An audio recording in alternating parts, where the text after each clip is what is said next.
अच्छा, दर्शन कैसे करना चाहिए भगवान के? ऐसे। आपने कभी देखा भगवान के मंदिरों में किसी को?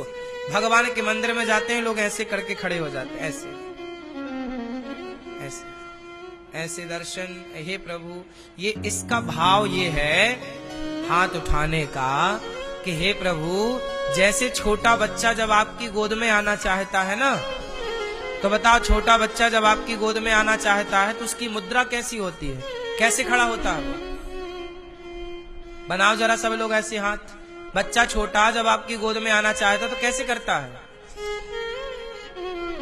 ऐसे करता है? बोलो हाँ।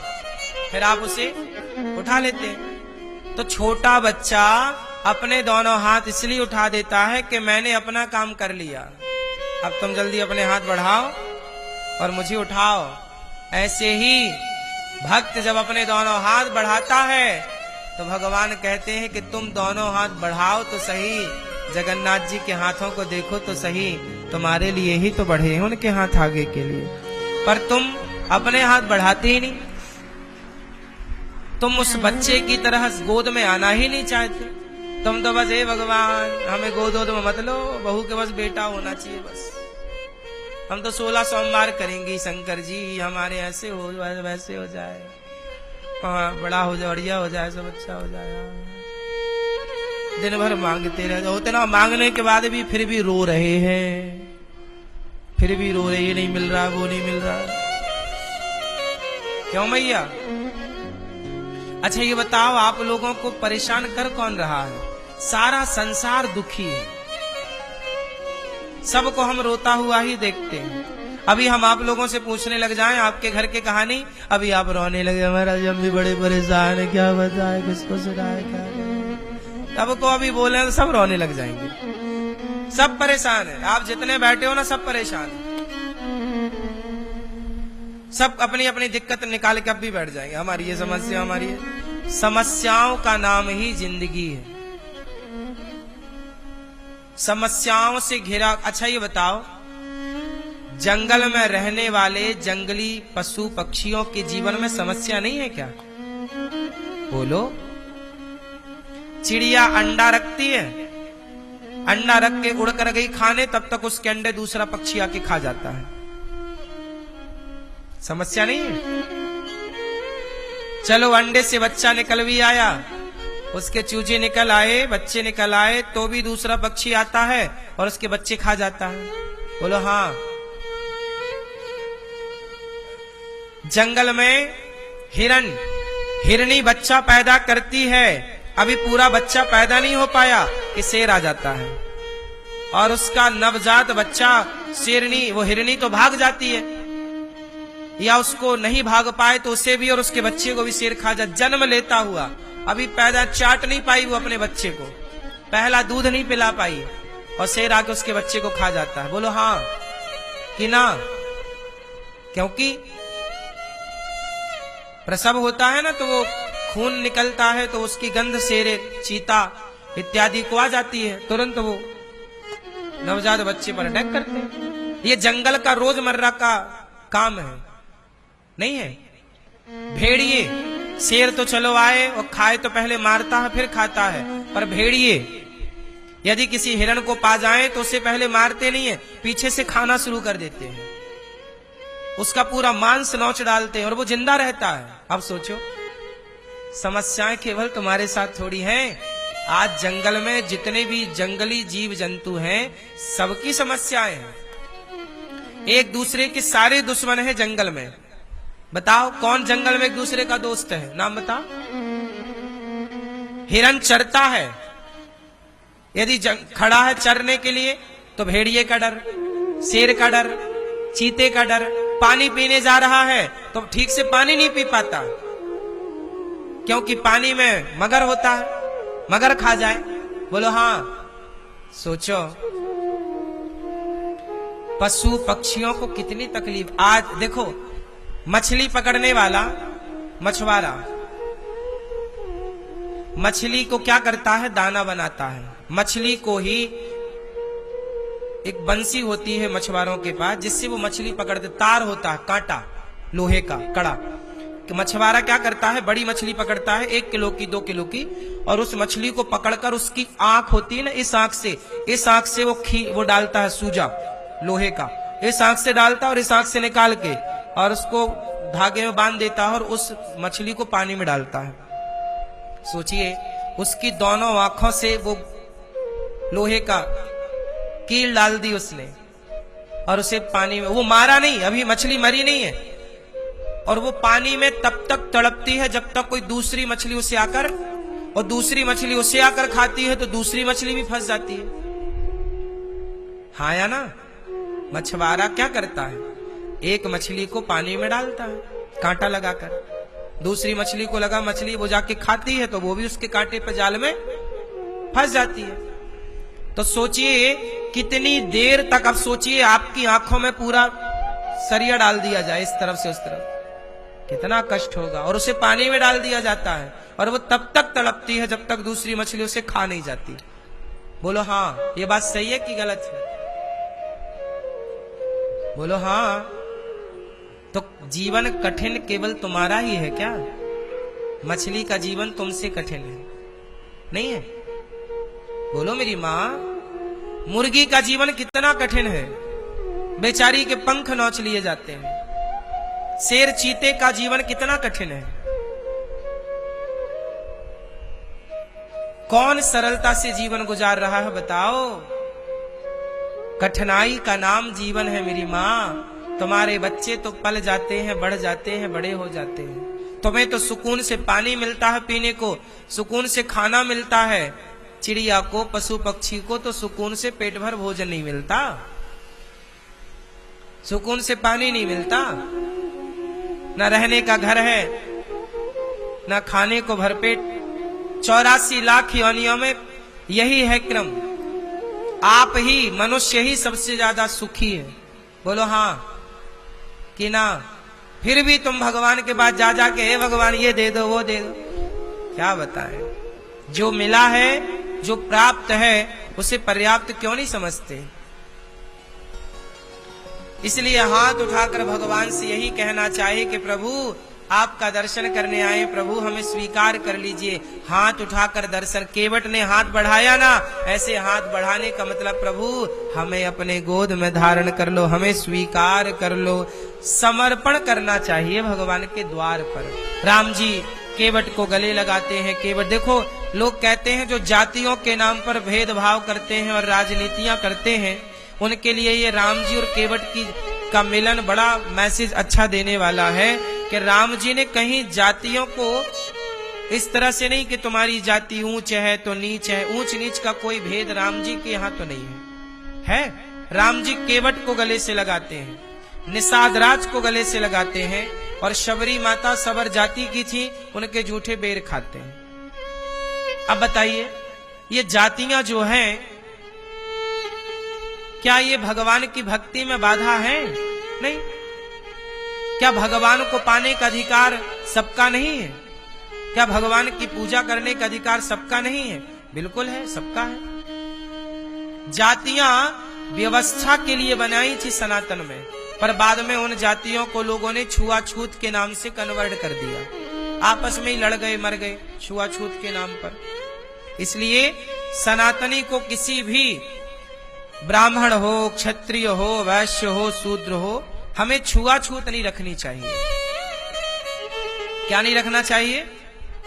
बोलो मेरी माँ, छुआछूत नहीं। जातियां बनी है व्यवस्था के लिए। ब्राह्मण कोई जाति नहीं है, ब्राह्मण की व्यवस्था है। वेद पढ़ना, वेद पढ़ाना, यज्ञ करना, यज्ञ कराना, दान लेना, दान देना, ये ब्राह्मण के कर्म है। क्षत्रिय कोई जाति नहीं है, एक व्यवस्था है।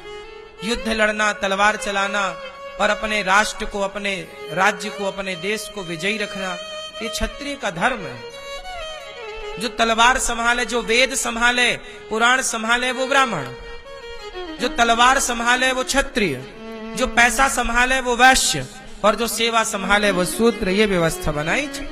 कोई लड़ने के लिए थोड़ी बनाई थी कि तुम आपस में लड़ पड़ो। बाद में आपस में लड़ गए, बोले हम बड़े, हम बड़े, हम बड़े। कोई बड़ा कहां? कहां कोई बड़ा? कोई बड़ा कोई छोटा, बड़े छोटे की तो लड़ाई थी ही नहीं कभी, व्यवस्था थी। अब जैसे कि आप बस में जाते हो या बाजार जाते हो या होटल में जाते हो तो वहां भी व्यवस्था नहीं है, बिना व्यवस्था के बस चलती है।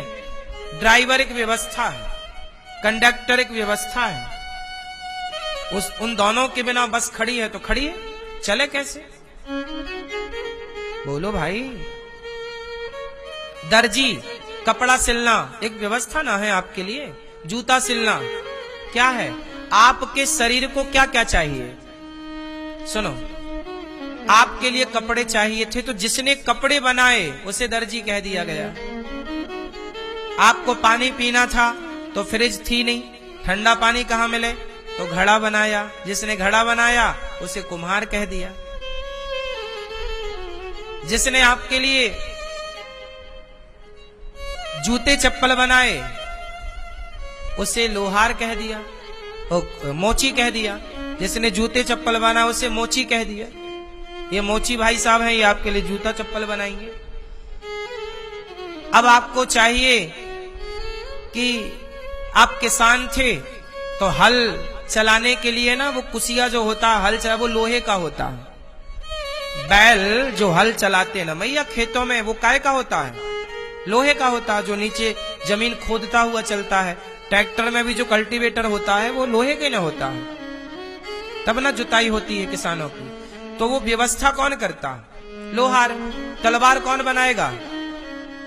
आत्मरक्षा के लिए तलवार चाहिए थी तो तलवार लोहार बना के दिया। तो लोहार, कुम्हार, मोची, दर्जी। आपके बाल बढ़ गए कौन काटेगा? नाऊ काटेगा, नाई, है ना? ये सब क्या है? ये रोजमर्रा की व्यवस्थाएं हैं। ये व्यवस्थाएं बांटी गई हैं। हमारा अपना ही कोई लोहार है, हमारा अपना ही कोई कुम्हार है, हमारा अपना ही कोई मोची है। सही है? अब हम लोगों ने क्या किया? भेदभाव कर लिया कि देख तू तो चमड़े का काम करता है, हम देखो उसके साथ छूत की भावना रख ली। वो तो चमड़े का काम करता है, तुम तो चमड़ा खा जाते हो। आजकल नहीं खा जाते। यदि चमड़ा छूने वाला अशुद्ध है तो खाने वाला कितना शुद्ध होगा फिर बताओ? फिर आज तो कितने लोग खा रहे हैं, मांस खा रहे हैं, बकरे का चमड़ा खा जा रहे हैं और गैया तक खा जा रहे हैं लोग। बोलो हाँ,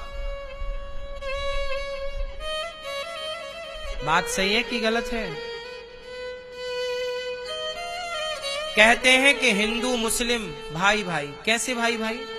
एक बात बताओ, मुस्लिम तो गैया खाता है, तुम्हारा मोची भाई जो हमारे भारत का मोची है, जूता सिलता है, वो तो बेचारा केवल चमड़ा से जूता बनाता, तुम कहते हो ये अशुद्ध है। और मुसलमान को तुम भाई कह रहे हो जो कि वो गैया का मांस खा रहा है। तो खाने वाले को, तो गैया का मांस खाने वाले को तुम गले लगा रहे हो, और जो तुम्हारा अपना मोची काम कर रहा है जूते का, जो उसका काम है पैतृक, तुम उसे अछूत कह रहे हो। ये कैसा न्याय है भाई? बताओ, चमड़ा छूने वाला अछूत है कि खाने वाला? उत्तर दो। छूने वाला अपवित्र है कि खाने वाला? भाई छूने वाला तो उसकी मजबूरी है, क्योंकि गैया पहले मर जाती थी तो गैया को मोची ले जाता था, उसका चमड़ा निकाल लेता था, मरी हुई गैया का निकालता था, जिंदा को नहीं मारता था। पहले गैया ज्यादा थी, एक एक घर में 10-10 गैया थी, 20-20 गैया थी, 50-50 गैया थी। बोलो हाँ, हर घर में गैया थी। तो आए दिन गैया कोई ना कोई बूढ़ी होती और मरती ही रहती थी, तो वो ले जाता था घसीट के और उसका निकालता था मांस, चमड़ा, और उसके जूते, बेल्ट, पर्स जो भी बना था। यही परंपरागत धंधा था। क्यों भैया? यही तो बिजनेस था, यही तो काम था। तो वो मोची अशुद्ध कैसे हो गया भाई, ये बताओ? वो तो गैया का मांस खाता भी नहीं था, गैया का चमड़ा निकालता था पर खाता नहीं था। हमारा मोची भारत का सनातनी है ना, वो गैया नहीं खाता, वो तो उसका काम है तो मांस चमड़ा निकालता है बस। खाने वालों को तुम भाई कह रहे हो, हिंदू मुस्लिम भाई भाई, और जो तुम्हारा मोची सदा से तुम्हारे लिए काम कर रहा हो उसे तुमने अछूत करार दे दिया। नहीं, ये गलत हो गया। इसलिए हमारा सनातनी में हम 4 भाई हैं। हम हमेशा एक बात कहते हैं आपसे, हम कितने भाई हैं? 4। ब्राह्मण, क्षत्रिय, वैश्य और शूद्र। कितने भाई? हम 4 भाई हैं और चारों के पिता एक हैं। ब्राह्मण के पिता कौन है? बोलो, भगवान। ब्राह्मणोस्य मुखमासीत् बाहु राजन्यः कृताः ऊरु तदसिद वैश्यः पदभ्यां शूद्रो अजायत। ब्राह्मण के पिता भगवान है, क्षत्रिय के पिता भी भगवान है। भगवान के मुख से ब्राह्मण प्रकट हुआ, भुजाओं से क्षत्रिय प्रकट हुआ, जंघा से वैश्य प्रकट हुआ और चरण से शूद्र प्रकट हुआ। तो चारों का बाप तो एक ही है। जब चारों एक ही पिता की संतान हो तो भाई आपस में लड़ते क्यों हो? फिर काहे की लड़ाई है ये? किसने तुम्हें बड़ा और छोटा बना दिया? ईश्वर ने तो तुम्हें पैदा किया है, तुम्हें छोटा बड़ा थोड़ी बनाया। तुम भाई हो चारों। यदि ये सनातनी संगठित नहीं रहे ना तो फिर गुलाम हो जाएगा ये देश। आज भारत कितने राज्यों में हिंदू अल्पसंख्यक है। बंगाल जैसे राज्य में आज हिंदू की स्थितियां क्या हैं? घुसपैठिए घुसते जा रहे हैं। और हिंदू दक्षिण में जाके देख लो, दक्षिण के राज्यों में हिंदू क्या हो रहे हैं? अल्पसंख्यक। इसलिए अल्पसंख्यक हो जाएंगे, जिसकी लाठी उसकी भैंस हो जाएगी। तुम गुलाम थे 500 साल तक और 200 साल अंग्रेजों के, 700 साल तक ऐसी आपस में लड़ते रहे तो फिर गुलाम हो जाओगे। अंग्रेजों ने यही तो नारा दिया कि फूट डालो शासन करो। जातियों का जहर अंग्रेजों ने घोला।